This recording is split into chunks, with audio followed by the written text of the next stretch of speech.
Kalian harus dengar ini, dari kecil cewek tetangga gue yang jadi primadona sekolah selalu nangis-nangis minta nikah sama gue. Tapi ya gitu, orang bisa berubah. Dia pura-pura lupa sama janji masa kecil kita. Malah berbalik milih ninggalin gue demi cowok berandalan berambut pirang yang gak jelas asal-usulnya.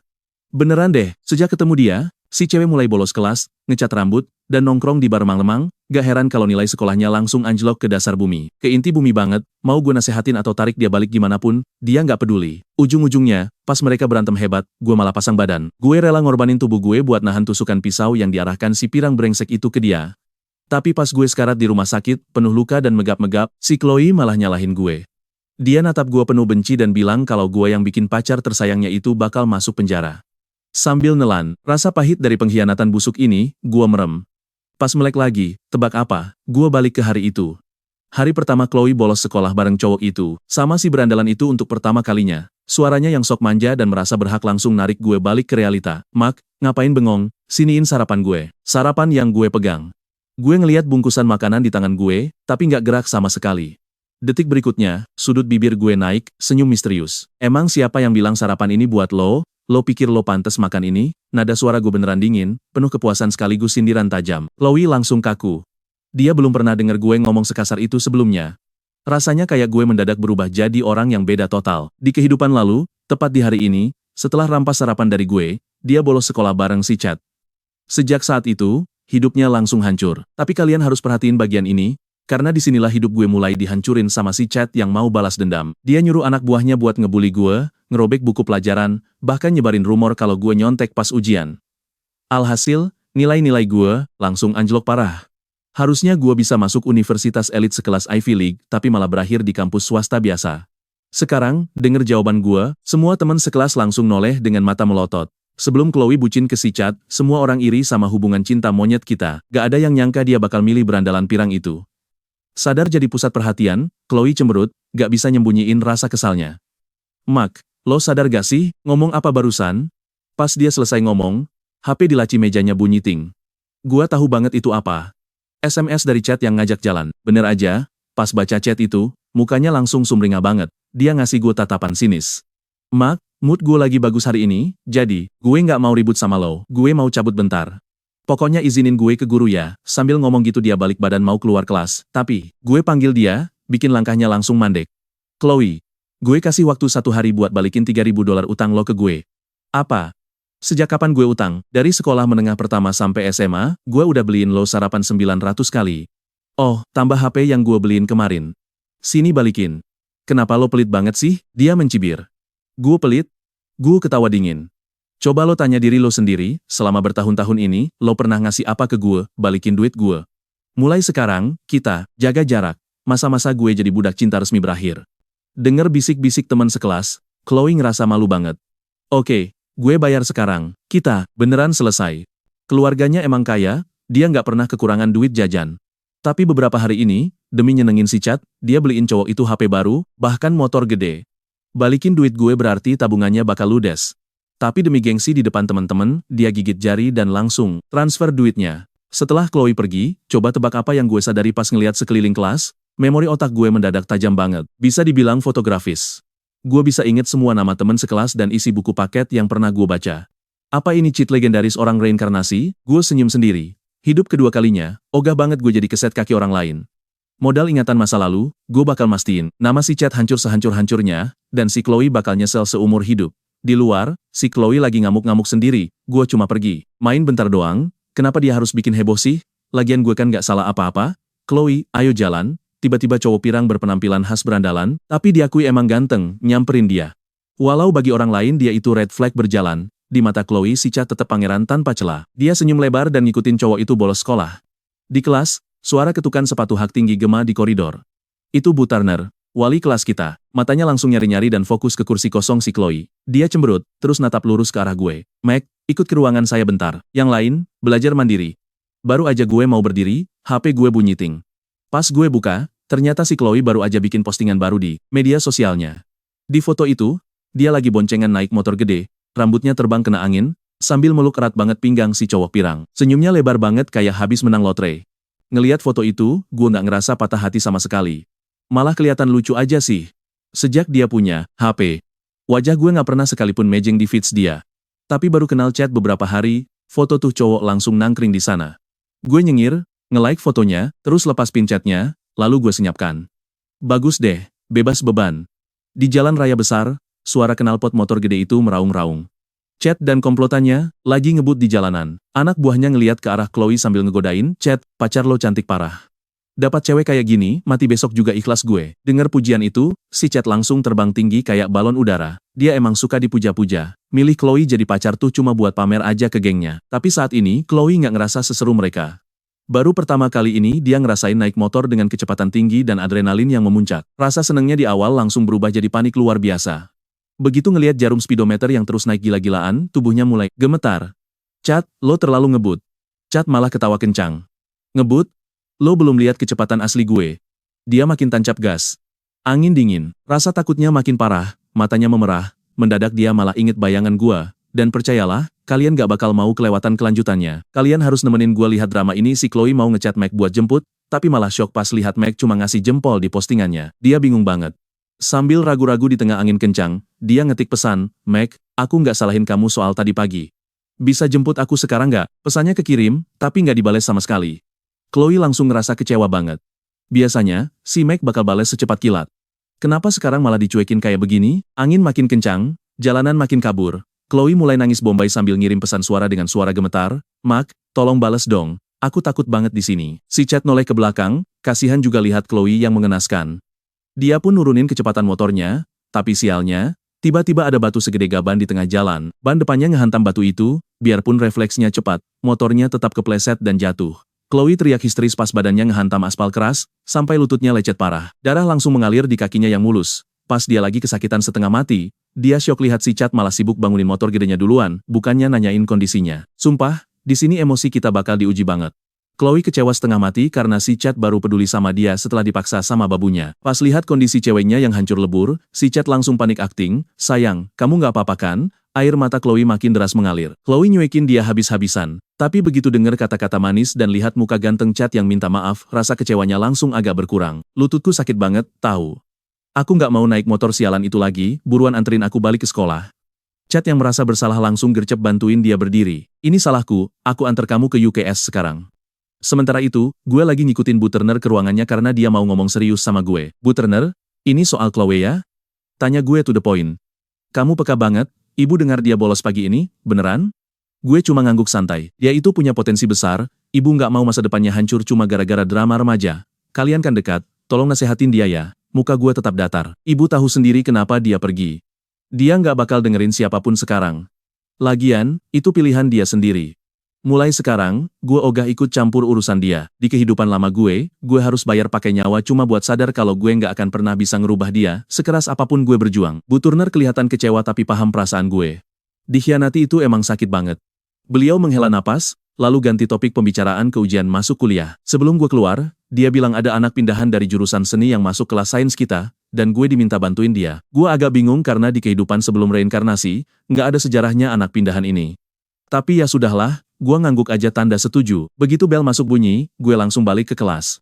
Baru juga mau duduk, si Vivian, bestinya Chloe dari kelas sebelah, tiba-tiba masuk sambil rusuh. Hubungan kita emang toksik banget dari dulu. Di kehidupan masa lalu, tiap kali gue mau berbuat baik ke Chloe, si Vivian ini selalu jadi penghalang dan nyari masalah. Kalian juga pasti nebak kalau si Vivian ini bakal panik banget kan? Dia langsung nanya ke Mac di mana si Chloe. Gue langsung ketawa ngakak. "Vivian, IQ lu selevel ikan mas koki ya? Emang gue bapaknya sampai harus tahu dia kelayapan kemana?" Si Vivian langsung melongo. Dia sok berat karena nggak nyangka gue bakal ngejawab sepedas itu. Teman sebangku gue, Harry, ikutan nyaut sambil cemberut bela gue. "Lu kan bestinya, masa nggak tahu dia bolos? Kenapa malah ganggu Mac?" Ternyata Vivian kesiangan jadi nggak tahu gosip terhangat pagi ini. Setelah denger ceritanya dari anak lain, dia langsung nyalahin gue dengan muka merah padam. "Mac, ini pasti gara-gara lu nggak beliin dia sarapan." Gue cuma nyengir kuda. Dasar nggak punya otak. Gue udah putus hubungan sama dia, jadi dia mau sarapan atau makan tanah pun bukan urusan gue lagi. Guru jam berikutnya pun masuk. Vivian natap gue penuh dendam sebelum balik ke kelasnya. Harry nepuk pundak gue sambil bilang, "Santai aja bro, jangan kepancing." Di kehidupan dulu, cuma Harry yang tahu busuknya Chloe dan selalu ngingetin gue buat menjauh. Pas gue hancur, cuma dia yang tulus ngebantu gue. Dia cuma takut gue bakal balik jadi budak cinta yang bego lagi. Gue ngegeleng santai, gue nggak peduli lagi sama dia, jangan bahas dia lagi. Denger itu, muka Harry langsung ceria banget kayak beban hidupnya hilang seketika. Gue pun ngeluarin buku catatan buat mulai nulis draft web novel. Saat itu tahun 2012, masa kejayaan web novel. Setelah mikir seharian, gue mutusin buat nulis karya pertama gue yang bakal mengguncang dunia. Novel itu berjudul The Flawless Realm, mahakarya dari masa lalu gue yang bahkan sempat diadaptasi jadi anime. Dengan memori fotografis gue, semua gampang banget. Gue ingat setiap komanya dengan jelas, tinggal salin kayak printer berjalan. Pas pelajaran selesai, bab 1 udah kelar dan siap gue upload pas di rumah nanti. Tiba-tiba suara cempreng Vivian kedengaran lagi, "Mac, Chloe terluka nih. Buruan bantuin dia duduk." Gue auto merengut kesal sambil noleh ke arah pintu. Vivian lagi ngepapah Chloe yang mukanya udah pucat kayak mayat. Baru sekali bolos aja udah bikin bonyok diri sendiri, emang rada-rada nih cewek. Pas lihat gue cuma diam santai di kursi, si Vivian langsung ngamuk, "Mac, lu kelewatan banget sih. Dia lagi luka-luka gini tapi lu cuek aja." Dengan suara bergetar, Chloe natap gue, "Mac, apa kamu beneran udah nggak peduli lagi? Aku salah apa? Ini sakit banget, masa kamu nggak mau nanya kondisiku?" Gue cuma mendengus malas. "Chloe, emang kita punya hubungan apa sampai gue harus peduli? Bukannya lu baru aja dapat pacar baru yang ganteng itu ya?" Mata Chloe langsung memancarkan rasa kesal. "Maksud kamu apa ngomong begitu?" "Ya maksud gue sesuai omongan tadi. Gue bukan bapak, emak, ataupun pacar lu sekarang. Gue nggak punya kewajiban buat ngomong lu terus." Vivian yang emosi langsung nyaut, "Kenapa lu jadi kekanak-kanakan gini sih? Kan kalian berdua itu sahabat dari kecil. Masa lu bisa tega dan sedingin ini?"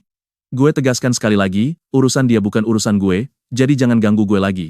Chloe langsung kelihatan terpukul. "Mach, kamu berubah drastis, aku sampai nggak kenal kamu lagi." Omongan dia tuh ironis banget sampai bikin geli. "Iya, gue emang berubah, tapi siapa duluan? Di kehidupan dulu, gara-gara janji manis pas umur 8 tahun, gue sampai ngerusak masa depan dan nyawa gue sendiri. Semua gue kasih, tapi balesannya malah kebencian." Gue natap dia penuh sindiran. "Menurut kalian siapa yang berubah duluan?" Si Chloe pasti tahu banget jawabannya dibanding siapapun. "Yuk kita tonton bareng drama balas dendam paling gokil ini."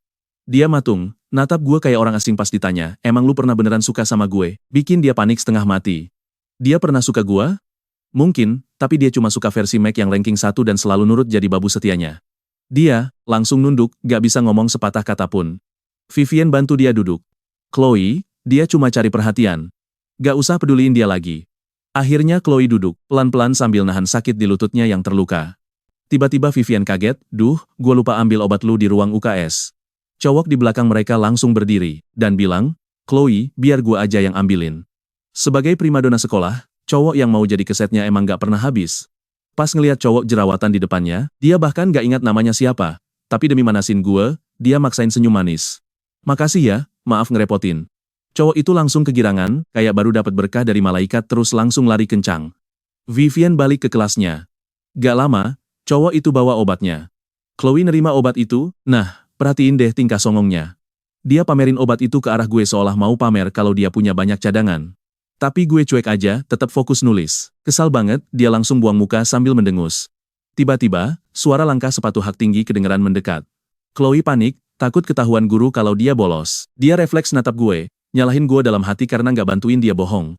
Bu Turner masuk kelas, dan mimpi buruk Chloe pun dimulai. "Chloe, ikut ke ruangan saya." Dia langsung tegang. "Baik, Bu Turner." Terus dia sengaja akting kesakitan sambil teriak. "Aduh," Bu Turner langsung nengok. Ngeliat perban di lututnya terus cemberut.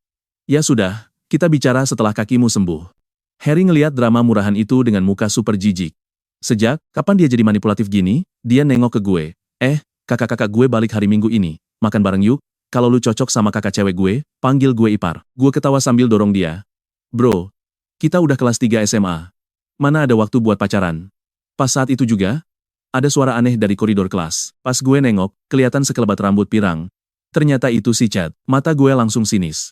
Bocah ini penyebab utama kematian gue di kehidupan lalu. Kali ini, gue nggak bakal biarin dia injak-injak gue lagi. Gue tarik napas dalam-dalam biar tenang. Dulu, demi bongkar sifat busuknya ke Chloe, gue diam-diam ngumpulin bukti kejahatannya. Kalian tahu apa yang paling parah? Dia pernah gebukin bocah sampai cacat permanen. Sekarang, gue harus dapetin bukti itu lagi secepatnya. Gue langsung ambil HP dan kirim pesan ke paman gue. Dia pebisnis sukses yang punya harta miliaran, kekayaannya gampang banget buat nyaingin keluarga si Chad. Gue ketik, "Paman, bisa bantu selidiki sesuatu?" Setelah jelasin singkat kejadiannya, gue kantongin HP terus natap Chad di luar jendela kelas dengan tatapan tajam. "Gue bakal bikin lu bayar semua perbuatan lu. Gak cuma ke gue, tapi ke semua orang yang udah lu injak-injak." Pas bel pulang bunyi, gue langsung beresin tas. Tiba-tiba Chad ngehadang pintu kelas. Ada setangkai mawar merah di mulutnya sambil pasang gaya sok ganteng ke Chloe.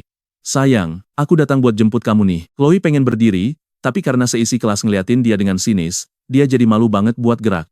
Chat cemberut, terus dia ngeliat gue mau lewat. Dia langsung kibasin rambut pirangnya yang norak itu buat mancing emosi gue. Oh, si jenius Mac rupanya. Asal lu tahu ya, Chloe bahagia banget sama gue. Dia pikir gue bakal ngamuk, tapi gue cuma senyum sinis, natap dia kasihan, terus nyeletuk dua kata singkat, sok keras. Mendengar omongan gue tadi, si Chad langsung ngepalin tangannya sambil gertakin gigi, siap banget buat nonjok gue. Pas banget, suara lantang dekan kedengeran. Chad, ngapain lu halangin pintu? Cepet bubar. Si Chad kaget. Iya pak, saya cuma nyari Meg kok. Dekan mendengus. Kalau mau nanya pelajaran, ke ruangan saya. Kalau nggak, pergi. Chad ngasih tatapan membunuh ke gue terus kabur. Gua langsung gendong ransel terus jalan keluar. Tiba-tiba Chloe manggil gue, Mak, tunggu, kaki aku masih sakit nih. Kamu bisa anterin aku pulang nggak? Gue pura-pura budek aja terus langsung jalan ngelewatin dia gitu aja. Chloe cuma bisa natap punggung dingin gue sambil nangis bombay nangisin nasibnya. Brengsek, gue benci lu. Gue pun pulang naik sepeda. Pas ngeliat gerbang rumah yang akrab ini, rasa bersalah langsung muncul. Dulu, orang tua gue berharap tinggi banget, tapi nilai kuliah gue yang pas-pasan hampir bikin mereka jantungan. Kali ini, gue bakal jadi kebanggaan mereka. Kelar makan malam bareng keluarga, gue masuk kamar, nyalain komputer, terus mulai ngetik. Nulis novel ini sebenarnya cuma tinggal salin tempel dari isi otak gue aja sih. Kecepatan ngetik gue gila banget, dalam 2,5 jam, gue sukses nyelesain 20.000 kata, 10 bab kelar. Pas lagi nyari platform buat rilis, tiba-tiba muncul iklan pop-up.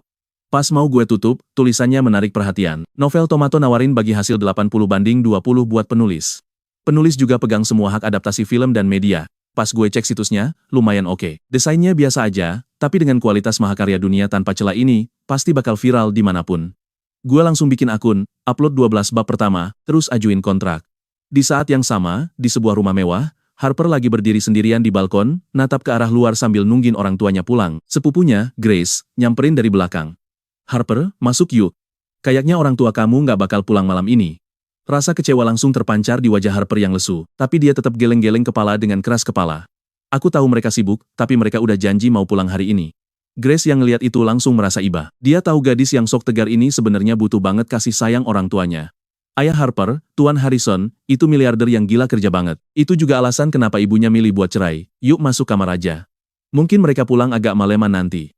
Harper ngangguk pelan terus ngikutin Grace masuk ke dalam. Pas tiduran di sebelah sepupunya, dia kepo ngintip layar HP Grace. Kak Grace, bukannya kamu CEO novel Tomato ya? Kok masih sibuk kurasi naskah sendiri? Grace cuma senyum kecut. Perusahaan kita mau bangkrut tahu. CEO apaan coba? Aku pikir pas aku ambil alih semuanya bakal membaik, tapi ternyata aku terlalu percaya diri. Dia ngelempar HP-nya ke kasur sambil menghela napas pasrah. Harper ngeliat ke layar ponsel itu. Masih ada satu naskah masuk yang belum sempat kebaca. Kenapa nggak baca yang terakhir ini aja? Dunia tanpa celah. Keren tuh. Judulnya puitis banget sih, kurang cocok sama tren pasar sekarang. Biar puitis, kan ada yang nulis. Baca dikit aja deh. Grace natap Harper dengan sayang, terus ambil HP-nya lagi. Niatnya cuma mau baca sekilas terus langsung nolak naskah itu mentah-mentah. Tapi pas mulai baca prolognya, dia langsung shock. Alurnya keren parah. Nah, kalian dan gue pasti penasaran banget kan kelanjutannya. Makanya pantengin terus kelanjutan kisah ini. Kalian harus tahu, ini novel gokil banget. Grace langsung baca habis 12 bab tanpa jeda dan masih nagih. Dia gemas banget sama karakternya. Pertama kali baca novel web, Harper langsung takyub. Grace yang kegirangan langsung mencium pipi Harper. Kamu penyelamatku. Pipi Harper langsung merona. Kenapa heboh banget sih? Kita kan belum tahu lanjutannya gimana. Ucapan Harper bikin Grace agak sadar, tapi demi menyelamatkan platformnya, dia harus nekat mempertaruhkan semuanya di novel ini. Besok paginya, gue nyalain komputer dan nulis sampai jam 10 malam. Melihat draft 80.000 kata, gue tersenyum puas. Besok tulisan gue bakal cukup buat memenuhi syarat rilis resmi. Pas cek ponsel, ada pesan masuk dari Chloe. Isinya, Meg, gue bosan banget nih. Bisa temenin gue ngobrol sebentar gak? Gue balas dingin. Bukannya lo bilang kita sudah selesai? Ngapain masih chat gue? Di warnet pengap penuh asap rokok, Chloe lagi duduk manis. Di samping chat yang lagi asik mabar. Pas lihat balasan gue, dia malah tersenyum tipis. Kemarin gue ngomong gitu cuma karena emosi kok. Lupain aja ya, mulai sekarang, lo tetap jadi sahabat baik gue ya. Gue melotot baca chat itu, beneran habis kata-kata. Dia pikir gue masih budak setianya apa? Tinggal panggil, langsung datang sambil kibasin ekor. Chloe, kalau nggak penting-penting amat, nggak usah ganggu gue. Kalaupun emang penting, mending jangan ganggu gue juga deh. Baca balasan itu, Chloe membanting ponselnya ke meja dengan kesal. Dia sudah menurunkan gengsi buat minta maaf, harusnya gue kan langsung mohon-mohon ampun. Chad sadar pacarnya lagi ngambek. Sayang, kenapa sih? Bau alkohol murah dan rokok basi tercium dari mulutnya. Chloe spontan menutup hidung dengan jijik. Chad, gue capek. Antar pulang dong. Chad malah menggeleng. Sayang, game gue belum beres nih. Nanti aja ya. Dengar itu, ulu hati Chloe langsung sakit. Kalian bandingin deh sama gue dulu. Dulu gue selalu nurut, tapi sekarang si Chad cuma nurut kalau mood aja. Rasain tuh kena batunya kan? Tapi gue capek banget dan baju gue bau asap. Chad malah tertawa. Mau pulang? Boleh. Tapi top upin akun game gue dulu dong biar cepat beres. Melihat muka Chad, Chloe akhirnya mengalah dan mengangguk. Chad tersenyum licik. Minta duit itu cuma triknya buat menguji batas kesabaran si Chloe. Tiap kali ditekan, Chloe selalu mengalah. Dia berhasil menyeret si cewek alim ke warnet, dan rencana berikutnya adalah membawanya ke tempat tato. Dia mau merusak citra Chloe sampai nggak ada yang percaya dia anak baik-baik lagi. Dengan begitu, Chloe bakal bergantung sepenuhnya sama dia. Jam 2 pagi, Chloe bangun dan melihat Chad ketiduran di keyboard. Dia merasa ngenes banget. Bukannya janji mau mengantarnya pulang setelah game beres, bau asap rokok di sana makin gak tahan. Dia langsung keluar warnet dan pergi ke hotel mewah terdekat. Tapi pas dia gesek kartunya, langsung ditolak. Katanya saldo nggak cukup. Mendengar penjelasan resepsionis yang canggung, muka Chloe langsung merah padam. Kalau saja Mark gak maksa bayar utang kemarin, $3.000 itu, dia nggak bakal bokek begini. Di kantongnya cuma sisa recehan, gak cukup buat sewa kamar. Mana sekarang sudah jam 2 pagi, siapa juga yang bisa dihubungi, dia sudah bohong ke ortunya mau menginap di rumah teman. Kalau minta duit sekarang, kebohongannya pasti terbongkar. Karena risih ditatapi resepsionis, dia cari alasan bodoh lalu kabur dari lobi. Di jalanan sepi, dia duduk di trotoar dan menangis sesenggukan. Besok paginya, di rumah mewah keluarga Harrison, Grace cemberut pas rapat video darurat. Dia sudah memutuskan buat mengerahkan semua anggaran pemasaran, buat promosi novel Flawless Realm dan mau buru-buru kontrak eksklusif penulisnya. Tapi gue belum login dan staf mereka nggak bisa hubungi gue. Kalian pasti gemas kan lihat tim mereka yang panik setengah mati? Selesai rapat, Grace jalan ke balkon dan melihat sosok Harper yang kelihatan sedih. Harper berbalik dengan mata sembab. Grace, gue sedih banget, mereka ingkar janji lagi. Kenapa sih selalu begitu? Grace mengelus rambutnya dengan lembut. Mereka cuma sibuk kerja kok, mungkin hari ini nggak bisa datang. Kerja terus. Gak pernah mikirin gue sekali aja. Harper menyeka air matanya. Gue nggak mau nurut aturan mereka lagi. Grace, bukannya minum alkohol bisa bikin lupa sedih ya? Antar gue coba dong. Grace tampak bimbang. Harper, hari ini kan ulang tahunmu. Ya udah, gue izinin lo nakal sehari aja. Sementara itu, gue lagi memandangi naskah 80.000 kata. Telepon dari Harry mengingatkan gue kalau ada janji hari ini. Setelah janjian tempat ketemuan, gue langsung buru-buru pergi. Di depan bar Starlight, Chloe turun dari motor Chad. Dia nggak percaya lagi omongannya. Kejadian semalam masih bikin dia muak. Sayang, jangan marah dong. Kemarin salah gue, hari ini gue bawa lo ke sini biar bisa senang-senang. Gimana? Chloe ragu. Tempat ini bahaya gak? Bahaya? Enggak kok, ayo masuk aja. Dia nggak sadar ada tatapan mesum di mata Chad. Pas mereka masuk, sebuah Rolls-Royce hitam mewah berhenti di luar. Pintunya terbuka dan Harper melompat keluar dengan girang disusul oleh Grace. Harper, mending kita cari tempat lain deh, usul Grace pelan. Bar ini ternyata milik ayahnya Harper. Walau aman, kalau bokapnya tahu dia minum di sini, bisa ngamuk besar. Tapi Harper pura-pura nggak dengar dan langsung menarik Grace masuk. Manajer bar yang melihat mereka langsung kena serangan jantung. Nona, ngapain kesini? Santai aja, bokap gue nggak bakal menyalahkan lo kok. Grace mendekat dan berbisik ke manajer. Jangan bilang paman ya, dia belum pernah minum. Tahu kan harus siapkan apa? Manajer mengangguk panik. Gak lama kemudian, segelas koktail buah yang cantik disajikan di depan Harper. Dia mencicipinya dengan penasaran. Rasa manis buah terasa segar di lidah. Pipinya pun mulai merona merah. Grace langsung memberikan tatapan maut ke manajer. Si manajer buru-buru memberi kode kalau minuman itu sebenarnya hampir bebas alkohol, tapi tiba-tiba Harper menenggak habis gelas itu. Air matanya langsung mengalir. Keinginan sederhananya cuma mau orang tuanya, meluangkan waktu sehari saja bersamanya. Tapi nggak pernah terwujud. Dia pun menangis histeris meluapkan rasa sepinya. Manajer yang panik langsung menelepon bosnya. Bos, nona muda ada di sini. Dia nangis histeris banget. Di seberang telepon, suara Tuan Harrison langsung meninggi. Apa? Harper di sana? Gue ke sana sekarang. Awasi dia. Dia langsung cabut dari kantor. Teman-teman, drama sebenarnya baru dimulai di sini. Si Chad malah manggil pelayan. Es teh Long Island-nya sudah siap belum? Minuman ini terdengar polos, tapi aslinya terkenal keras karena dicampur berbagai alkohol kadar tinggi. Bahaya banget, kalian harus denger ini rasanya manis tapi bikin pingsan. Bangun-bangun amnesia. Chloe penasaran banget terus nanya ke Chad, lo pesenin gue teh? Sebenarnya gue mau coba alkohol dikit. Chad langsung senyum licik. Kirain lo nggak kuat minum alkohol pas pertama kali. Tapi sebelum minumannya datang, tiba-tiba, bapak-bapak parubaya nerobos masuk bar. Matanya langsung melotot ke arah Harper. Manajer bar nyamperin dia, tapi Tuan Harrison cemberut dan langsung teriak, gratis minuman buat semua orang hari ini. Tutup bar lebih cepat, usir semuanya. Manajer nurut dan ngumumin itu. Pengunjung bersorak terus cabut. Chad emosi parah karena kesempatan emas bikin Chloe mabuk malah gagal total. Tapi dia nggak berani bikin rusuh, jadi dia biarin Chloe pergi. Tuan Harrison langsung nyamperin Harper dan merebut gelas dari tangannya. Apa-apaan ini? Pulang sekarang sama papa. Grace langsung nimbrung. Paman, hari ini ulang tahunnya. Dia udah nunggu paman sama bibi pulang seminggu ini, tapi kalian malah ngecewain dia. Harper natap bokapnya dingin banget. Gak usah ngomong sama dia. Dia gak peduli. Grace, ayo cabut. Tuan Harrison langsung matung. Dia lupa hari ulang tahun anaknya sendiri. Dia megang tangan Harper. Papa salah, papa ingkar, janji. Aku nggak percaya lagi. Papa cuma peduli kerjaan. Harper nepis tangannya terus kabur keluar. Kata-kata itu nusuk hati Tuan Harrison kayak pisau tajam. Dia ingat istrinya pergi ninggalin dia bertahun-tahun lalu karena alasan yang sama. Pas dia sadar, Harper udah lari keluar. Di saat yang sama, Harry, Ben kakaknya, sama gue baru aja nyampe luar bar. Ben denger gue patah hati terus maksa gue kesini biar ceria lagi. Tapi pas lihat orang-orang bubar, kita tahu kalau barnya tutup cepat. Pas kita mau pergi, gue lihat Chad sama Chloe jalan keluar. Bagus deh, apes banget gue.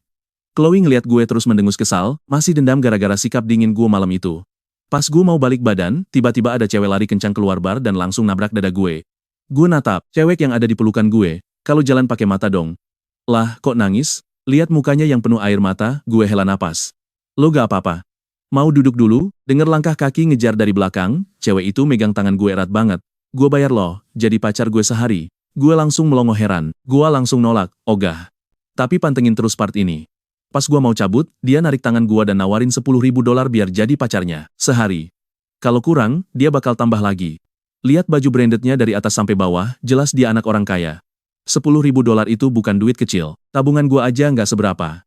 Kalau gue ambil $10.000 ini terus investasi ke Bitcoin sekarang, auto kaya 7 turunan. Gue langsung ngangguk, cepet banget sampai leher mau patah. Ragu sedetik aja sama aja nggak ngehargain $10.000 itu. Gue mau kemana kita bos? Cewek itu megang tangan gue sambil panik. Gue Harper, ikutin aja apa yang bakal terjadi abis ini, diam aja. Tuan Harrison keluar dari bar dan ngeliat tangan kita gandengan, mukanya langsung mendung kayak mau badai. Harper, siapa bajingan ini? Dia pacarku. Grace yang baru nyusul juga sama-sama kaget. Sejak kapan dia punya pacar? Tuan Harrison kelihatan kayak mau gebukin orang di trotoar jalanan itu. Harry sama Ben berdiri agak jauh sambil, cengok banget, gila sih, bisik Harry. Mak diam-diam punya pacar seksi spek bidadari begini. Jantung gue langsung deg-degan parah. Situasinya, terlalu tegang.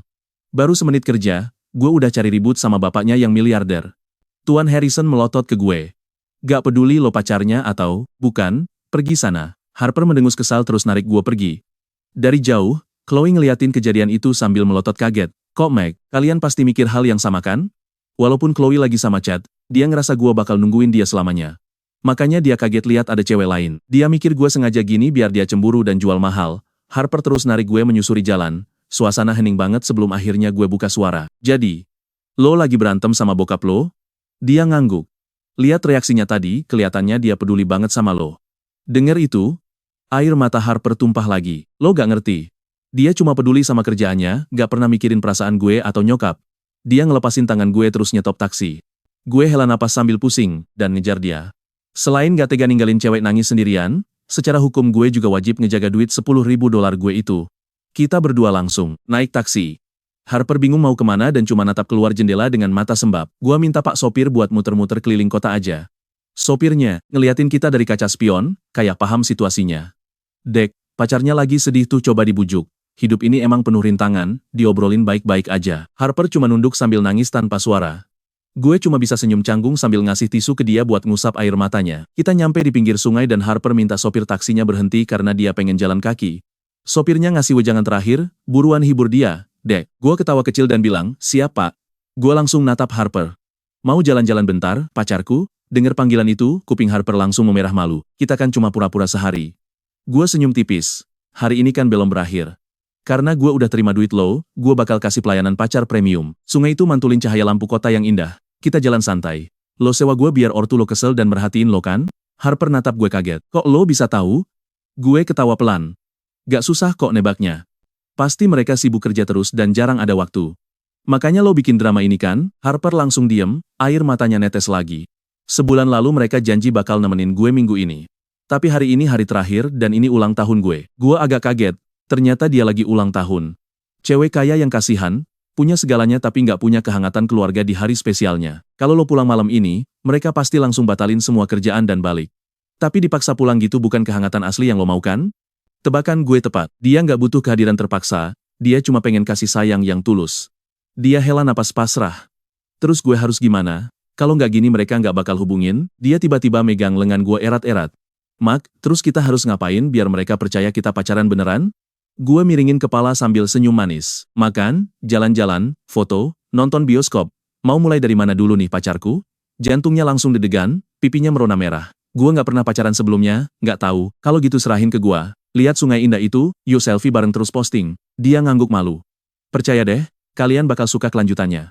Senyum dong, sini deketan, lu dan gue bakal masuk ke cerita transmigrasi paling gokil.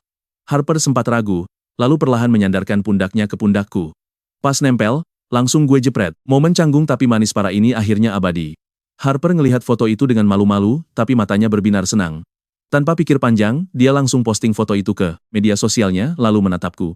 Mach, ayo saling follow. Gue bakal transfer uangnya sekarang. Gue pun keluarin HP. Aduh pacar sewaan gue yang manis, apa lu gak takut uangnya gue bawa kabur? Dia menggeleng pelan. Gue percaya sama lu gak kelihatan kayak orang jahat, gue cuma bisa diam. Emang sih gue bukan penjahat, tapi nih cewek, gampang banget percaya sama orang. Polos banget, cocok jadi incaran penipu jalanan. Begitu mendengar gue memujinya manis, senyumnya langsung merekah lebar sambil menatap ke arah sungai. Meski tanpa orang tuanya, dia merasakan kedamaian yang aneh. Semua ini karena cowok yang berdiri di sampingnya. Makasih ya Mak. Gue pun membalas senyumnya, menikmati hembusan angin sepoi-sepoi. Sudah lama banget gue nggak merasa sesantai ini. Terakhir kali gue kesini itu di kehidupan masa lalu bareng Chloe. Dulu dia pernah bilang, Mak, kita bakal terus bersama kan? Di saat gue dan Harper asik menikmati pemandangan, Tuan Harrison justru lagi ngamuk sejadi-jadinya di rumah. Begitu melihat foto, anak gadisnya nempel banget sama cowok asing, matanya langsung melotot dan dia meremas HP-nya sampai layarnya retak. Ditambah lagi, Harper gak mau menjawab telepon darinya. Apa dia beneran sama bocah itu? Pikiran itu bikin dia pusing. Sekarang perhatikan, dia langsung ngerahin semua koneksinya buat nyari kita seisi kota. Sementara nyokap, Harper, Lily, melihat foto itu dan malah tersenyum. Cowok ini gak seburuk itu, tapi tetap harus diuji. Kalau gagal, dia langsung tersingkir. HP Harper terus berdering, tanpa henti sampai akhirnya dia matikan saja. Kita kemudian jalan ke restoran mewah terdekat dan memilih tempat duduk dekat jendela. Sambil makan malam, gue baru tahu kalau fisik Harper dulu sangat lemah. Dia sempat sekolah sebentar sebelum akhirnya putus sekolah untuk belajar di rumah. Kebetulan sekali, dia dulu terdaftar di sekolah, yang sama dengan sekolah gue sekarang. Sembari menatap hidangan mewah di meja, Harper bertanya malu-malu, Mac, boleh foto bareng lagi di sini? Gue tersenyum lalu setuju. Jepret. Harper melihat ke arah foto itu sambil cekikikan senang.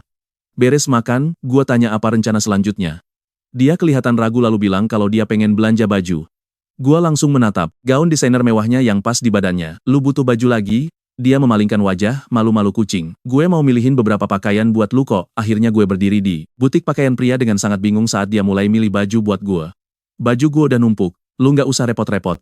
Lu kan udah bayar taksi dan makan malam. Beliin lu baju sebagai ucapan terima kasih itu hal wajar kan? Debatnya dengan wajah super antusias. Dia milihin beberapa setel pakaian yang benar-benar meningkatkan karisma gue. Pas gue keluar dari kamar ganti, dia melambaikan tangannya layaknya bos besar. Yang ini bagus banget. Dan semua yang dia coba tadi, tolong bungkus semuanya ya mbak. Gue pun, buru-buru bilang ke kasir. Biar dia yang bayar baju yang gue pakai ini saja, sisanya pakai kartu gue sendiri. Tapi kan gue mau kasih hadiah ke lu, protes Harper. Gue, menggeleng tegas. Gue nggak mau numpang hidup sama pacar palsu gue sendiri.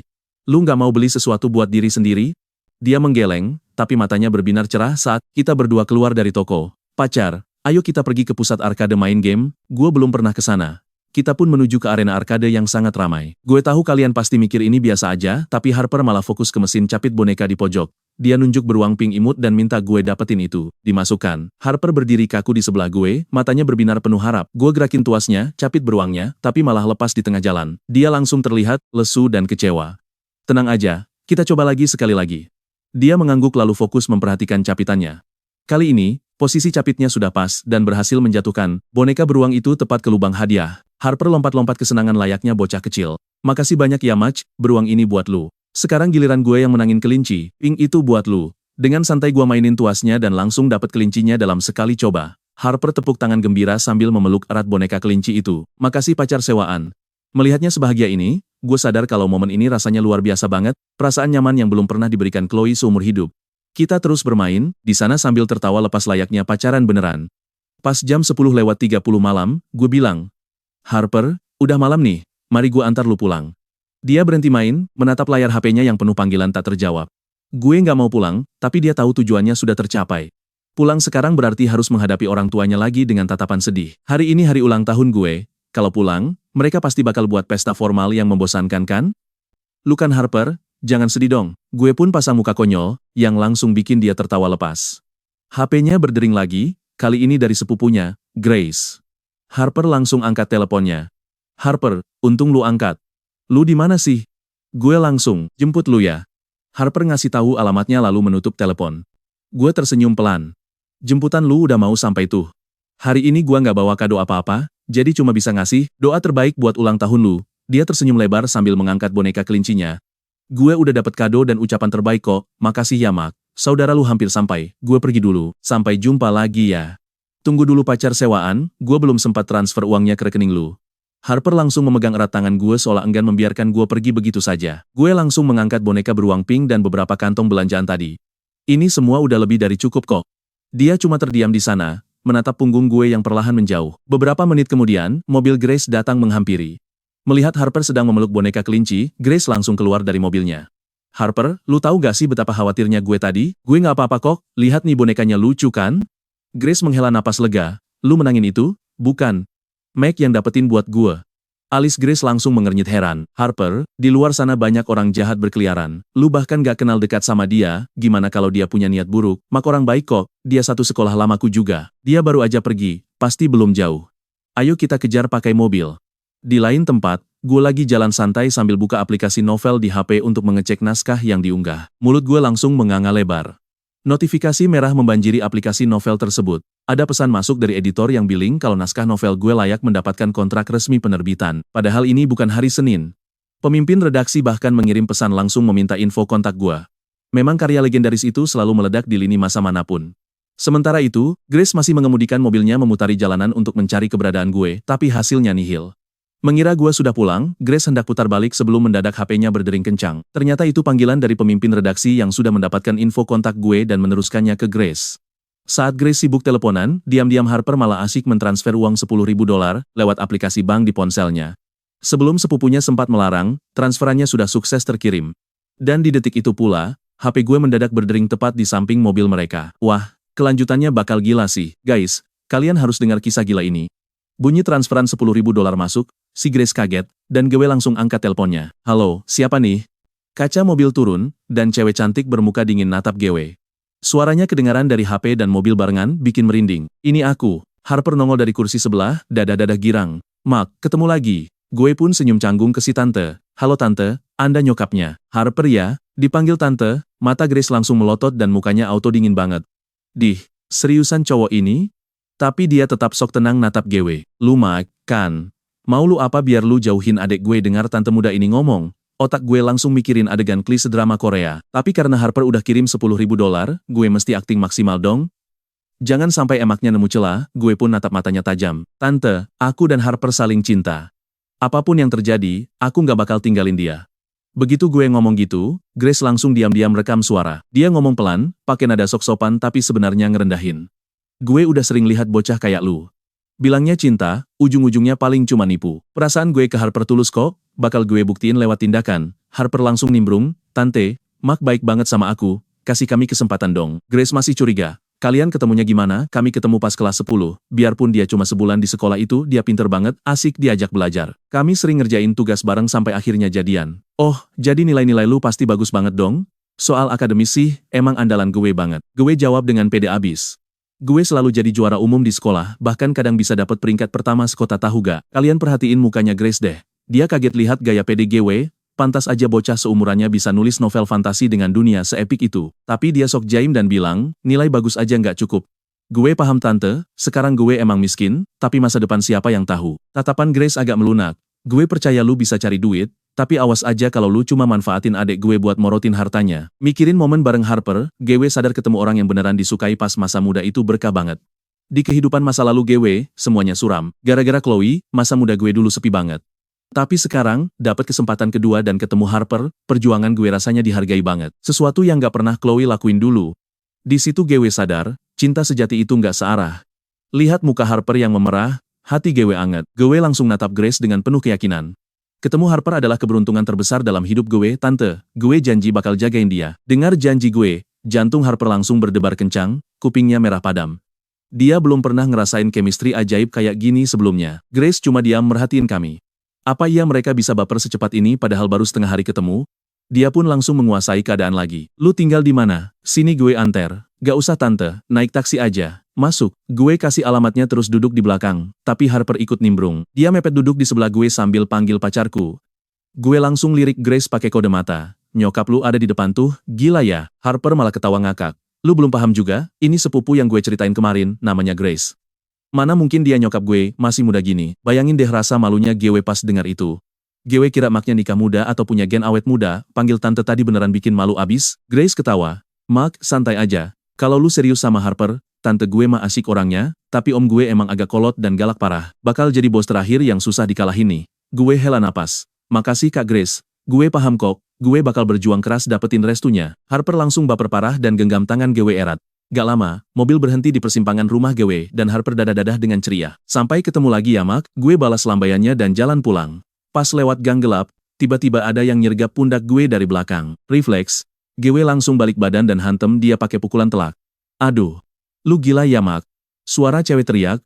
Pas gue lihat, ternyata si Chloe. Dia ngusap lengannya kesakitan. Oh, lu toh, gue kira begal tadi. Chloe langsung ngamuk. Muka gue kayak begal apa? Terus cewek tadi pacar baru lu? Dia melotot sewot. Urusan lu apa? Pulang sana, Chloe. Gue langsung balik badan buat cabut.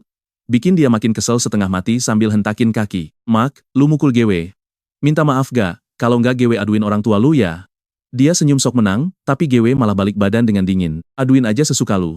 Tapi Chloe, emang lu mau bokap nyokap lu tahu lu kelayapan kemana aja selama 2 hari terakhir? Mukanya auto pucat. Kalau ortunya tahu dia nggak nginep di rumah Viven tapi dugem dan ke warnet bareng Chad, dia pasti dikurung seumur hidup dan dipaksa putus hubungan. Makanya jangan ganggu gue lagi kalau nggak mau rahasia kebongkar.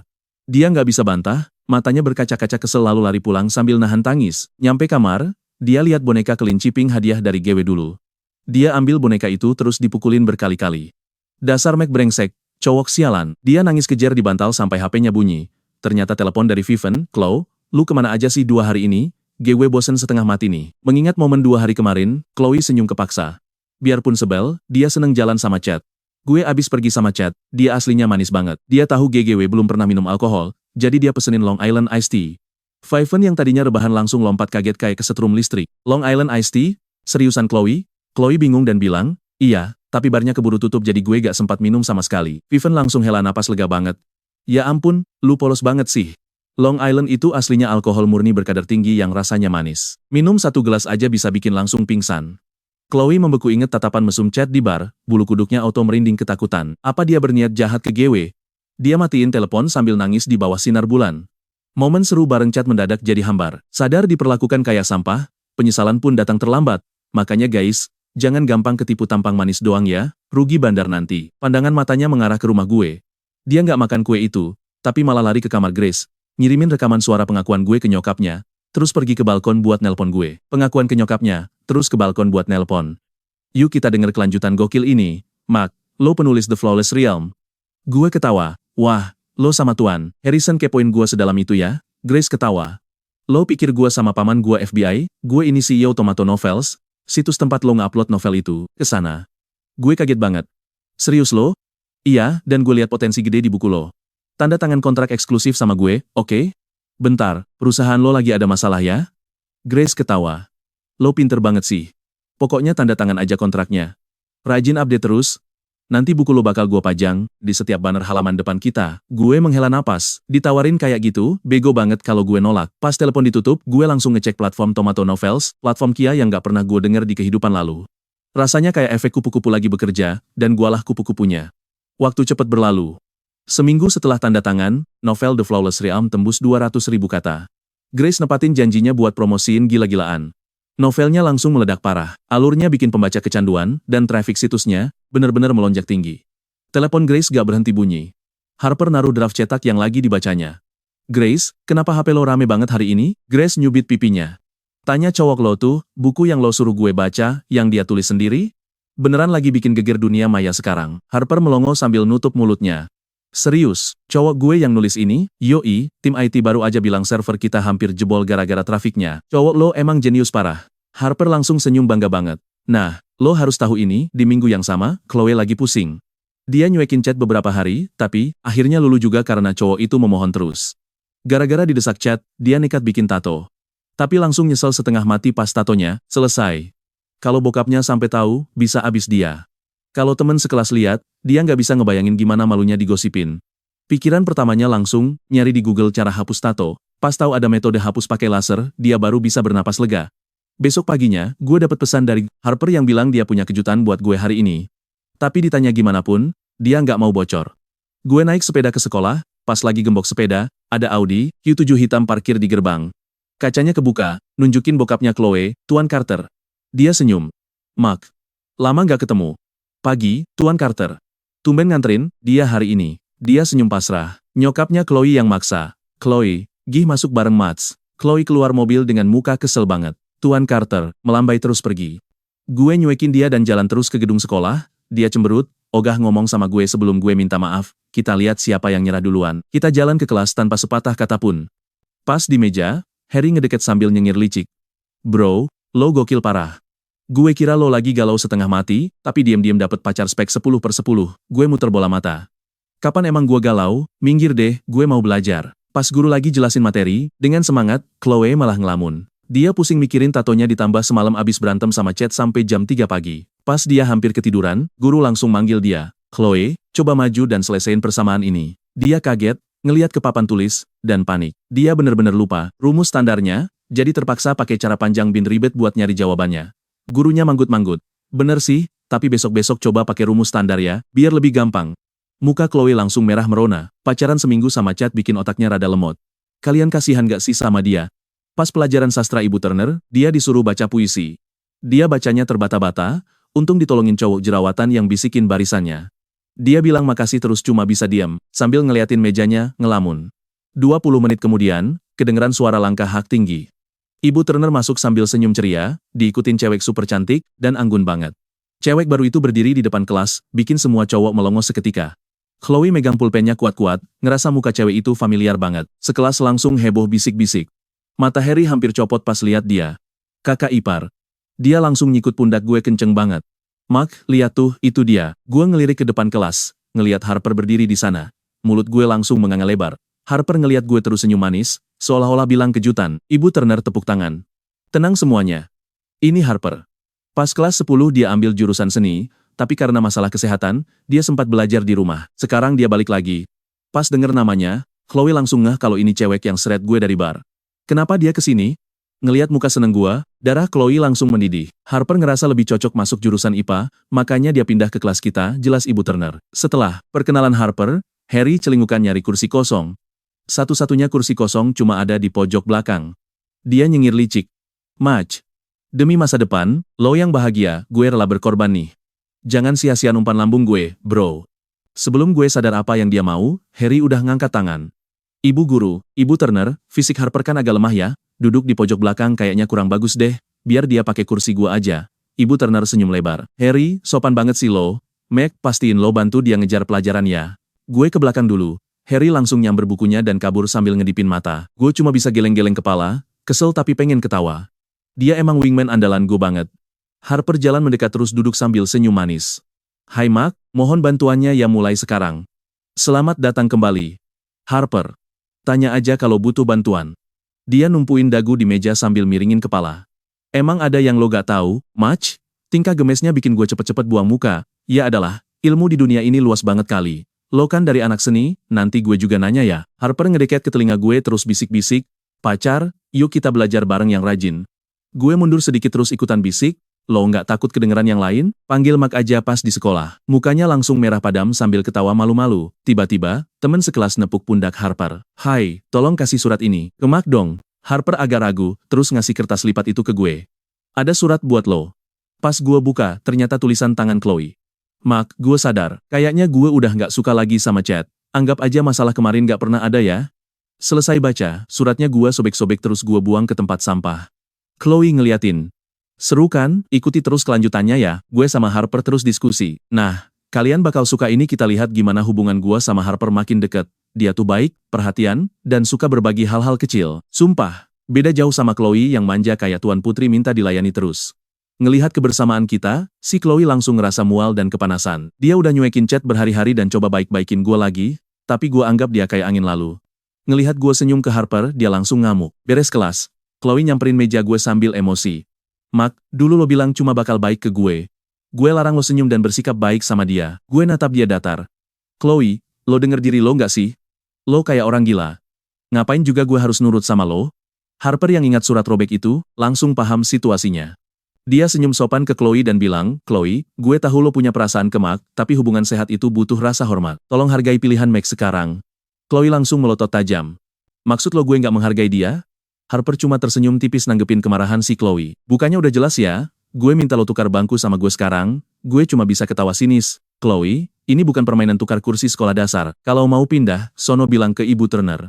Chloe langsung ciut.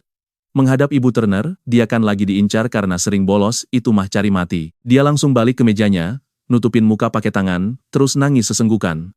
Mak jahat banget, apa sih kelebihan cewek itu dibanding gue? Sore itu, sekarang, perhatiin baik-baik waktu jam makan malam 2 jam sebelum belajar mandiri, kelas sepi banget. Cuma ada Chloe yang masih nangis di mejanya, dan Harper di sebelah gue. Yuk cari makan, Harper. Gue bakal ajak lo keliling sekolah juga nanti. Walau sebenarnya mau, Harper kelihatan agak khawatir soal ujian gue. Mak, gak usah repot-repot demi gue. Tenang aja, waktu kita masih banyak kok, yuk jalan. Pas kita berdiri, Harper ngelihat Chloe. Apa kita bangunin dia? Gue, bahkan gak sudi menoleh. Gak usah, dia kan punya sahabat sama pacar yang bakal peduli. Kita nggak dibutuhkan. Dengar langkah kaki kita pergi, Chloe langsung mendongak. Matanya merah banget saat melihat punggung kita pergi. Mak bajingan, kenapa lo malah suka dia dibanding gue? Akhirnya gue ajak Harper keliling sekolah sampai ke lapangan olahraga. Dia natap anak-anak yang main di sana dengan penuh rasa iri. Lo suka olahraga apa? Tanya gue. Dia langsung menunduk sedih. Dulu gue sering sakit-sakitan, jadi orang tua nggak pernah izinin olahraga. Gue beneran nggak tahu. Maaf ya gue nanya gitu. Dia langsung mendongak dan tersenyum lebar. Gak apa-apa kok. Sekarang gue jauh lebih sehat dan bisa main yang enteng. Nanti gue ajarin pingpong pas senggang. Terus kita jalan ke taman geografi. Sebagai anak seni, Harper langsung semangat banget. Mak, makasih ya udah nemenin. Sekarang giliran gue yang pimpin. Dia langsung ngejelasin semua miniatur itu, mulai dari Himalaya sampai Palung Mariana. Cara dia cerita seru banget sampai gue merasa terbawa ke dunia lain. Harper, lo hebat banget kalau cerita. Jauh lebih asyik dibanding dengerin penjelasan guru geografi kita.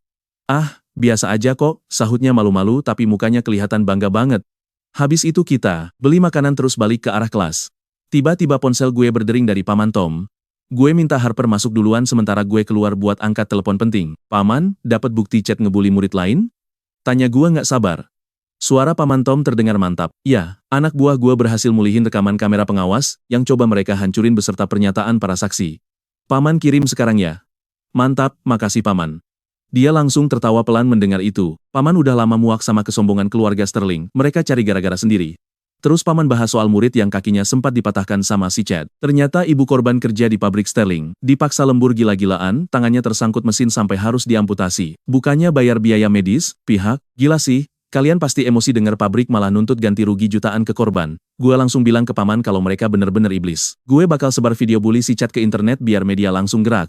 Terus Paman jatuhkan bom soal skandal pabrik itu buat hancurin mereka. Pas tutup telepon, gue ingat tusukan pisau Chad ke dada gue di kehidupan lalu. Gue senyum sinis. Begitu dapat kiriman file dari Paman Tom, gue langsung pakai akun samaran buat sebarin semuanya ke internet. Di dalam kelas, Chloe merasa malu banget karena Chad baru aja datang nemuin dia. Tapi pas ada teman sekelas nggak sengaja nabrak dia, Chad langsung ngamuk dan hajar anak itu. Untung ada guru piket lewat yang langsung lerai, dan seret Chad ke kantor. Tapi bisik-bisik di kelas mulai kedengaran. Chloe kenapa sih? Masa dia buang mic demi berandalan kasar kayak gitu? Sumpah, bener-bener penurunan kelas yang parah banget. Buta kali ya matanya.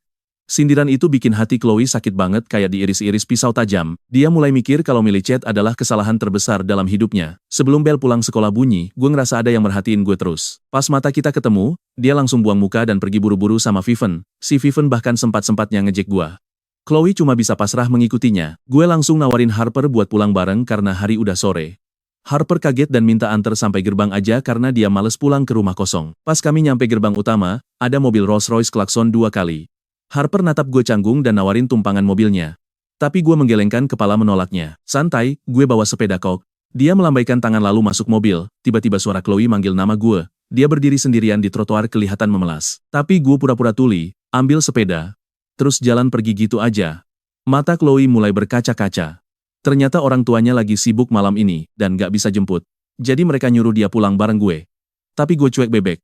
Takut jalan sendirian di kegelapan, dia panik terus lari menghadang jalan gue. Max, anterin gue pulang dong. Gue bahkan gak sudi natap wajahnya. Ngapain amat gue lakuin itu? Orang tua gue sibuk, nyokap suruh pulang bareng lo. Pas dia ngomong, lampu jalanan tiba-tiba padam bikin area sekitar jadi gelap gulita. Tolong Mac, gue takut banget. Satu-satunya balasan dari gue, cuma bunyi rantai sepeda yang mulai gue gowes pergi. Pakai aja senter HP lo, gue sibuk. Chloe cuma bisa bengong ngelihat gue pergi menembus kegelapan, merasa benar-benar ditinggal sendirian. Dia langsung ingat omongan menakutkan si Vivian soal bahayanya jalan sendirian di malam hari yang bisa diculik preman. Dan disinilah kita tahu karma itu instan. Chloe gemeteran ketakutan setengah mati di kegelapan, sementara gua lanjut gowes didekati sebuah mobil Mercedes. Gua dan lu bakal masuk ke cerita balas dendam paling epik. Tiba-tiba bokap gua, Arthur, datang naik mobil. Ngapain di sini? Ya. Katanya kerjaan cepet kelar. Di mana Chloe? Om Carter nitip dia ke kita. Gua diam bentar. Dia ada di belakang, biar gua jemput. Biar gua benci dia, keluarga kita deket. Gua nggak bisa ninggalin dia sendirian di perempatan gelap gulita itu. Pas gua balik arah, dia lagi nangis sesenggukan di trotoar sambil manggil nama gua. Chloe, lain kali pesen ojek online aja, gua ogah jemput lagi. Dia dongak dengan muka sembab air mata. Mark, gua tahu lu gak bakal tega ninggalin gua. Gua cuekin dia dan langsung tancap gas. Kakinya yang masih sakit bikin dia pincang pas nyoba ngejar gua yang jalan duluan tanpa peduli sama dia. Sambil ngeliatin punggung gua, dia inget momen pas gua selalu nemenin dia pulang. Ada gua di dekatnya bikin dia ngerasa aman lagi, tapi sikap dingin gua bikin dia bingung. Mark, lu udah baca surat gua kan? Dia nunggu jawaban, tapi gua cuma diem 1000 bahasa. Dia ngerasa kesepian banget kayak kucing jalanan yang dibuang begitu aja. Pas nyampe di mobil bokap, gua tetep bungkam. Chloe langsung masuk ke kursi penumpang. Bokap ngeliatin gua terus nanya, lu nggak mau bukain pintu buat dia? Dia punya tangan sendiri. Muka bokap langsung ketat, sadar omongan nyokap bener kalau gue emang udah nggak sudi lagi deket-deket sama Chloe. Chloe pun langsung nyamber. Gak apa-apa, Om Arthur. Saya bisa sendiri kok. Bokap ngehela napas terus jalanin mobil. 3 hari kemudian, internet heboh gara-gara drama keluarga Sterling. Tapi si Chad malah petantang-petenteng di sekolah, sok ia mikir duit bokapnya bisa beresin semua masalah. Pas makan siang, dia nyari Chloe ke kelas gua, tapi malah nyari ribut sama teman sekelas gua yang lain sampai ngehajar anak itu secara brutal. Seisi kelas langsung emosi sekaligus ketakutan setengah mati. Pantau terus bagian ini karena cewek tangguh bernama Harper langsung gerak cepet nelpon polisi, pas si Chad lagi sok keras pamer kekuatan di depan Chloe. Abis matiin telepon, dia berdiri dan melototin Chad. Berani-beraninya lu ngebully orang kayak gini. Chad mau maki-maki dia, tapi pas ngeliat muka Harper, dia langsung melongo. Dia lagi agak mabok makanya gak sadar ada cewek secakep ini di kelas kita. Dia coba megang muka Harper tapi langsung ditabok keras-keras sama Harper. Ngamuk dong si Chad terus ngepalin tinju. Pas banget momen itu gua masuk kelas, langsung nyamber kamus bahasa Inggris tebel dan gua lempar ke kepalanya. Chad teriak kesakitan. Dia balik badan, ngeliat gua, langsung ngamuk kesetanan. Dia nerjang gua sambil ngayunin pukulan maut, tapi gua santai aja nangkis serangannya. Gua tangkep tinjunya di udara terus gua pelintir kenceng. Max, sampah lu ya. Berani lu mukul gua? Tahu nggak bokap gua siapa? Gua cuma mencibir denger omongannya. Lu yang hajar orang tapi malah sok jadi korban. Emang kenapa kalau bokap lu Tuan Sterling? Ini sekolah. Bukan tempat bermain pribadi lu, bocah manja. Chad ngeregetin gigi mau ngancem lagi, tapi tatapan tajam gua bikin dia ciut. Gua noleh ke Harper sambil ngasih anggukan tenang. Seisi kelas langsung heboh. Mereka ngeliat gua kayak pahlawan.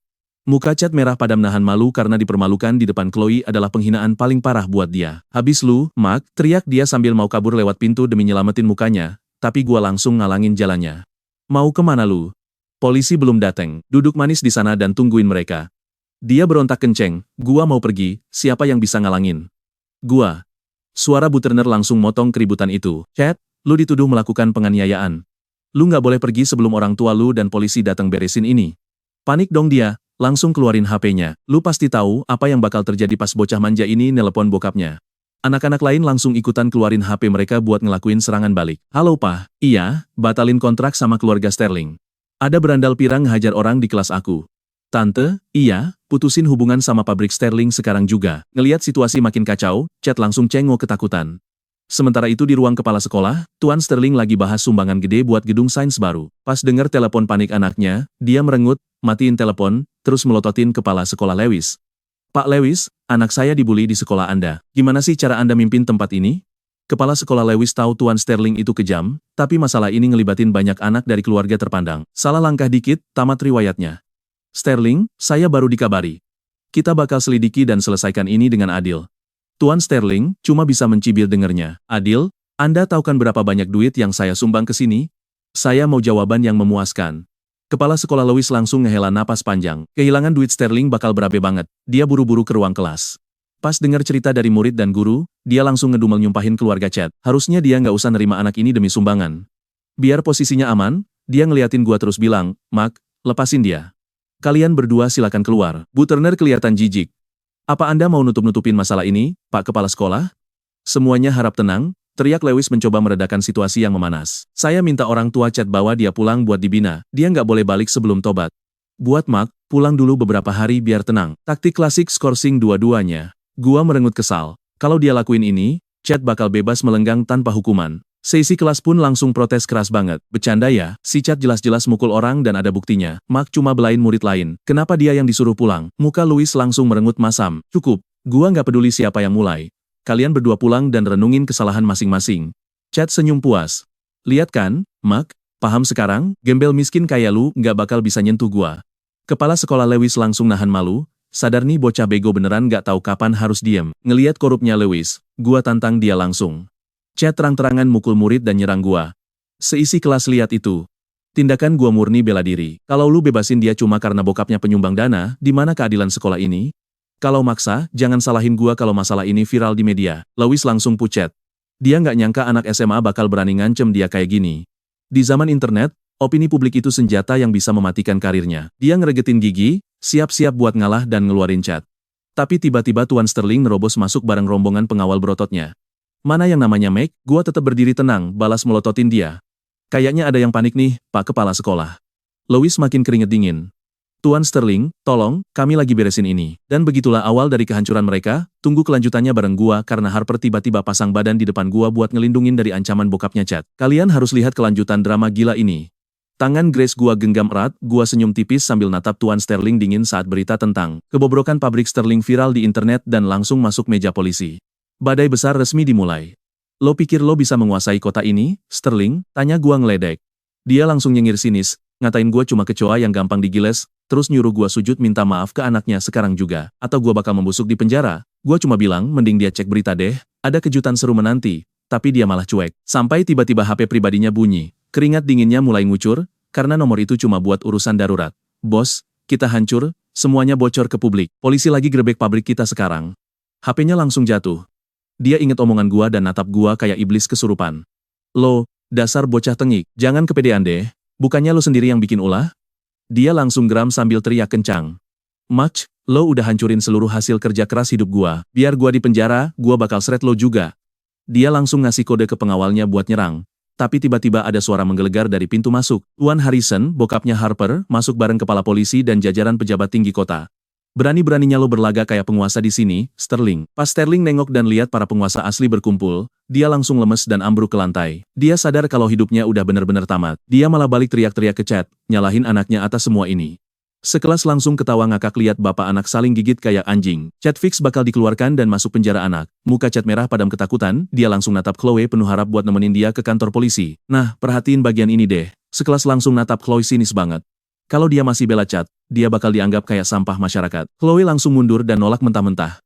Sebenarnya dia nggak pernah suka sama Chad, dia cuma pengen pansos dan pamer punya pacar berandal. Tapi sekarang reputasinya terancam hancur. Ngelihat tatapan jijik dari teman sekelas, Chloe panik setengah mati. Chad bener-bener nggak percaya dikhianati begitu aja. Matanya penuh denda kesumat saat natap gua tajam. "Mark, ini semua gara-gara lo." Pas polisi mau nyeret dia keluar, seisi kelas langsung bersorak gembira. Gua ikutan keluar buat ngasih kesaksian, tapi petaka justru terjadi di lorong sekolah. Memanfaatkan kelengahan polisi, Chad tiba-tiba ngeluarin pisau lipat dari jaketnya. Dia langsung nerjang gua dengan membabi buta. Harper lihat kilatan pisau itu dan langsung teriak histeris nyuruh gua awas, sambil pasang badan buat ngelindungin gua. Mata gua membelalak panik. Refleks, gua tarik pinggangnya, muter posisi kami, dan dekap dia erat di dada gua. Slash! Pisau tajam itu langsung merobek kulit. Lengan gua robek parah dan berdarah-darah, tapi untungnya nggak kena organ vital. Polisi langsung banting Chad ke lantai dan mengunci gerakannya rapat-rapat, meskipun dia masih teriak kesetanan. Harper yang lihat darah ngucur di baju gua langsung nangis histeris. Dia langsung lepas jaket seragamnya buat membalut luka gua. Gua coba senyum tipis biar dia tenang. "Gua nggak apa-apa, jangan nangis ya." Murid-murid lain langsung ngerubungin kami dengan wajah panik dan ketakutan. "Kalian pasti mikir Chloe nyesel kan?" "Ya." Dia matung di pintu, bener-bener dihantui rasa bersalah karena penolakannya bikin Chad jadi nekat kayak gini. Sambil nangis dia manggil nama gua. Petugas UKS sekolah langsung lari ngasih pertolongan pertama. Lukanya nggak kena nadi, tapi harus segera dijahit di rumah sakit. Tuan Harrison menerobos kerumunan dan langsung meluk Harper, nanya apa dia terluka. Harper bilang dia aman, tapi minta bokapnya buru-buru siapin mobil buat bawa gua. Mendengar Harper manggil dia papa lagi, Tuan Harrison bener-bener seneng banget. Tanpa pikir panjang, dia langsung nyuruh pengawalnya buat gotong gua ke tandu. Harper terus jalan di samping gua sambil genggam erat tangan gua yang sehat. Dia terus bisikin kalau gua bakal baik-baik aja di sepanjang jalan. Gua cuma bisa nangguk lemas karena mulai pucat kehabisan darah, bikin Harper makin nangis kejer. Sesampainya di rumah sakit, gua langsung dilarikan ke UGD. Harper mondar-mandir panik di luar. Seumur hidup, baru kali ini ada cowok yang rela mempertaruhkan nyawa demi dia, bahkan ngorbanin badannya sendiri demi melindunginya. Momen penyelamatan heroik itu benar-benar terekam jelas di otaknya dan gak bakal pernah dia lupain. Tiba-tiba suara cemas Chloe terdengar memanggil nama Harper. Dia nanya keadaan gua gimana. Harper cuma natap Chloe dingin dan bilang kalau gua bakal baik-baik aja, terus nyuruh Chloe pulang aja kalau nggak ada perlu. Tapi Chloe bersikeras kalau dia itu sahabat masa kecil gua dan keluarga kami deket banget. Dia merasa sedih banget ngelihat gua terluka kayak gini. Meski perasaannya campur aduk, Harper tetap tegas nyuruh Chloe cari tempat duduk kalau emang mau nunggu. Nggak lama, Tuan Harrison datang menghampiri mereka. Wajahnya kelihatan cemas banget sambil nanya apa putrinya baik-baik aja. Harper cuma menggeleng sambil terus natap pintu UGD yang masih tertutup rapat. Mengingat aksi berani gua ngelindungin anaknya, miliarder itu cuma bisa menghela napas lega dan yakin kalau gua bakal selamat sampai gua akhirnya siuman. Gua lihat Harper lagi megang tangan gua sambil nahan tangis. Dia langsung ngelarang gua gerak biar jahitan gua nggak robek, pas bokapnya ikutan mendekat. Tuan Harrison natap gua penuh arti. Remaja biasa kayak gua, dalam hitungan detik di situasi hidup dan mati, berani bertaruh nyawa demi nyelamatin anaknya. Gua natap sang miliarder. Di kehidupan gua sebelumnya, gua cuma bisa lihat dia di daftar Forbes. Gua aman kok om, makasih banyak udah peduli. Dia langsung natap mata gua tajam, nanya kenapa gua rela kena tusuk buat Harper, padahal meleset dikit aja gua bisa langsung mati saat itu juga. Gua langsung natap Harper penuh kehangatan dan bilang kalau Harper adalah orang paling penting di hidup gua, jadi gua nggak bakal biarin dia terluka. Suara gua mantap banget. Sejak dia nekat masang badan buat gua sadar kalau gua benar-benar jatuh cinta sama cewek yang rela mati demi gua ini. Di luar pintu yang agak terbuka, Chloe dengar semua ucapan gua. Hatinya langsung hancur berkeping-keping karena sadar kalau dia udah kehilangan gua selamanya. Sesuatu yang dulu cuma miliknya kini sudah pergi jauh, dan parahnya lagi, dia sendiri yang membuang kesempatan itu dengan kedua tangannya sendiri. Dengan langkah gontai bagai mayat hidup, dia pergi menjauh menyusuri koridor. Di saat bersamaan, nyokapnya Harper baru aja sampai dan buru-buru masuk ke rumah sakit. Dan itulah akhir dari keputusasaan Chloe. Tapi perjuangan kita belum selesai, sampai jumpa di kelanjutan kisah gokil ini ya. Guys, lo harus denger cerita gokil ini. Si ibu meluk anaknya erat banget sambil cemas. Kamu bikin ibu jantungan. Ibu, aku aman, tapi Matt terluka.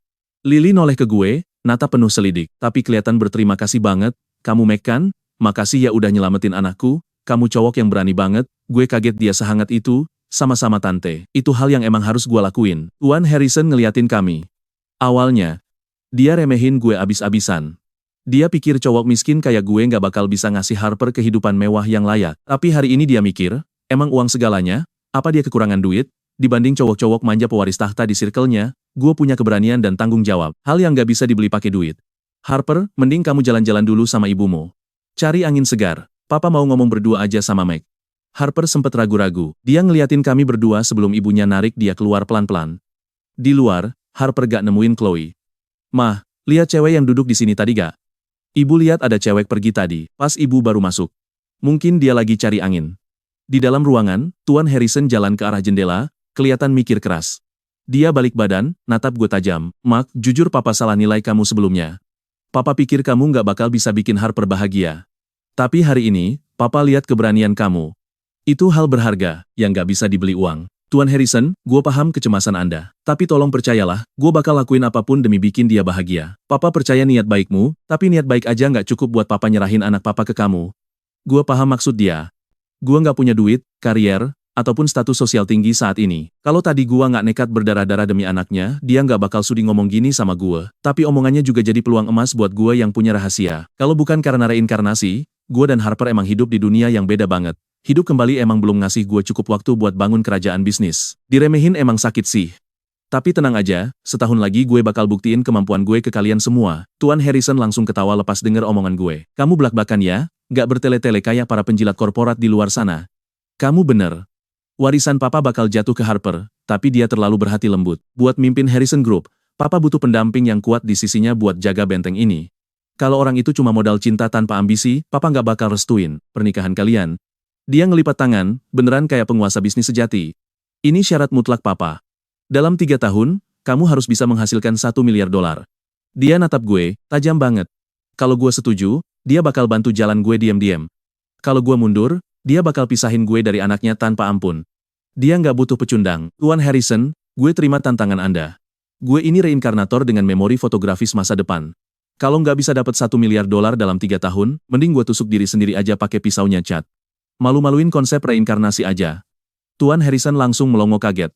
Dia beneran gak nyangka gue bakal secepat itu, setuju tanpa ragu sedikit pun. Tiba-tiba, suara langkah kaki buru-buru terdengar dari luar dan pintu langsung didobrak terbuka lebar sampai semua orang di ruangan kaget. Grace nerobos masuk sambil ngos-ngosan parah. Lily kelihatan kaget banget. Grace, bukannya kamu harusnya terbang ke ibu kota pagi ini? Ada apa emangnya? Tante, ini darurat banget. Aku harus ngomong sama Mike sekarang. Tuan Harrison kelihatan bingung total. Ngapain juga bos perusahaan teknologi besar nyariin anak SMA kayak gua? Kayak hidup dan mati aja. Dia ngeliat kepanikan di mata cewek itu. Jangan-jangan Grace naksir Mark? Gak mungkin lah. Akhirnya dia bersikap sok asik kayak paman yang baik. Dia menghela napas sambil bercanda. Oke deh, kayaknya papa jadi obat nyamuk di sini. Papa keluar dulu ya, kalian ngobrol aja. Gue ngeliat Grace, ngerasa kocak, situasi absurd ini. Nah, kalian pasti penasaran kan kenapa dia panik banget? Gua ketawa kecil mecah keheningan pas Tuan Harrison nutup pintu kamar dari luar. Grace megang lututnya sambil ngos-ngosan, terus buru-buru nyodorin HP-nya yang panas banget ke tangan gua. Mike, lo bercanda ya? Novel Flawless Realm, bukan cuma bikin jebol server Novel Tomato. 2 perusahaan hiburan raksasa dalam negeri sama studio anime papan atas Jepang baru aja ngehubungin gue langsung. Mereka mau beli semua hak adaptasi novel itu. Harganya gila-gilaan. Sumpah, duit segitu cukup buat nyelamatin perusahaan gue 10 kali lipat. Gua langsung ngeliatin angka gila yang tertera di layar sambil senyum tipis. Emang bener, karya master mah tetap aja berharga di era kapanpun. Tapi jual lepas hak ciptanya, gak gitu cara main calon miliarder masa depan. Grace, kata gue tenang dengan tatapan tajam. Kita gak bakal jual lepas. Gue mau lo yang negosiasiin ini. Gue tetap mau pegang saham 40% di semua proyek adaptasi, mulai dari anime, live action, sampai game. Sebagai gantinya, semua modal awal lisensi ini, bakal gue putar balik ke Novel Tomato biar jadi perusahaan multimedia raksasa. Gue bakal jadi pemegang saham terbesar, dan lo tetap jadi direktur utamanya. Grace cengok parah. Di depannya sekarang bukan lagi bocah SMA biasa yang abis ditusuk penjahat, tapi bener-bener rubah tua bisnis yang sangat licik. Dia nelan ludah kasar lalu mengangguk mantap. Oke deal, gue bakal langsung urus sekarang juga. Pas dia mau keluar, pintu kamar rumah sakit tiba-tiba kebuka pelan. Tuan Harrison masuk lagi ke kamar. Ternyata dia nguping semua obrolan kami dari tadi. Tatapan yang dia kasih ke gue sekarang bukan cuma restu biasa, tapi ada rasa kagum gila, dan bangga banget. Taruhan 1 miliar dolar dalam 3 tahun itu kayaknya bakal diselesain bocah ini jauh lebih cepat dari dugaan. Dan bener aja, 3 tahun kemudian, di layar LED raksasa pusat kota, cuplikan anime super populer Flawless Realm musim kedua lagi diputar, sukses bikin jutaan mata orang melotot kagum. Logo MNH Entertainment Group terpampang gagah di layar sebagai produser utama sekaligus platform distribusi global. Sementara itu, di seberang jalan di kafe kumuh, Chloe lagi berdiri make seragam pelayan lusuh, natap kosong ke arah layar itu. Matanya kelihatan capek banget dan dipenuhi rasa penyesalan yang luar biasa mendalam. Abis insiden sama Chad, keluarga Sterling bangkrut total, dan sekarang si Chad lagi membusuk di penjara menjalani hukuman lebih dari 10 tahun lamanya. Sedangkan, Chloe sendiri kena skandal parah dan dijauhi teman-temannya. Dia gagal ujian masuk kuliah, ditambah bisnis bapaknya yang hancur bikin keluarganya makin terpuruk. Vivian, mantan sahabat karibnya juga udah lama ngilang entah kemana. Heh, ngeliatin apa lo? Meja nomor 4 udah lolap belum? Teriakan manajer langsung, nyadarin Chloe ke realita pahit. Dia nunduk sambil buru-buru nyembunyiin koran di tangannya. Di halaman depan koran itu, terpampang jelas foto Mark, yang sekarang jadi salah satu miliarder termuda di dunia, lagi gandengan mesra sama Harper, tunangannya yang cantik jelita di pesta pertunangan termegah abad ini. Mark memakai setelan, jas rapi dengan senyuman penuh percaya diri. Dan ya, itulah akhir dari kisah pembalasan dendam epik ini, gokil banget kan? Chloe cuma bisa menyesali kebodohannya, sini merapat. Kalian harus lihat penyesalan terdalam cewek bego ini saat air matanya jatuh ke meja kotor, meratapi hatinya yang hancur berkeping-keping kayak kaca. Dia pernah punya berlian paling berkilau di dunia, tapi malah dibuang ke lumpur demi ngejar batu kerikil gak guna, dan sekarang dia cuma bisa hidup merana. Dia cuma bisa menyesal sambil mendongak melihat cowok yang dulu dia injak-injak, sekarang malah sukses berdiri gagah di puncak tertinggi di atas gedung pencakar langit. Di lantai atas gedung pencakar langit itu, gua lagi meluk Harper dari belakang sambil menikmati indahnya lampu kota yang berkilau, terus dia bilang kalau gua luar biasa. Harper nyenderin kepalanya manja di bahu gua sambil senyum manis, terus cerita kalau bokapnya kemarin ngedumel karena gua berhasil dapat 1 miliar dolar cuma dalam 2,5 tahun. Nah, perhatikan bagian ini. Gua meluk dia makin erat, cium rambut lembutnya, dan sadar janji dulu di rumah sakit udah sukses gua tepati bahkan jauh melampaui batas. Semua karena lu bintang keberuntungan gua, bisik gua pelan. Dulu di kehidupan pertama, gua emang bego banget karena rela berkorban demi janji bocah yang gak berguna. Ujung-ujungnya cuma dapat kematian tragis. Tapi di kehidupan kali ini, takdir ngasih gua kesempatan kedua buat ngebantai semua musuh, dan akhirnya nemuin cewek tulus yang pantas gua cintai. Gua sukses nulis akhir cerita yang sempurna. Cheat kehidupan kedua ini ternyata bukan ingatan fotografis gua, melainkan cara gua menghargai diri sendiri buat merebut kebahagiaan sejati. Dan sekarang kalian sama gua tahu, kisah hidup gua yang sesungguhnya baru aja dimulai dengan lembaran baru yang jauh lebih bersinar dari sebelumnya.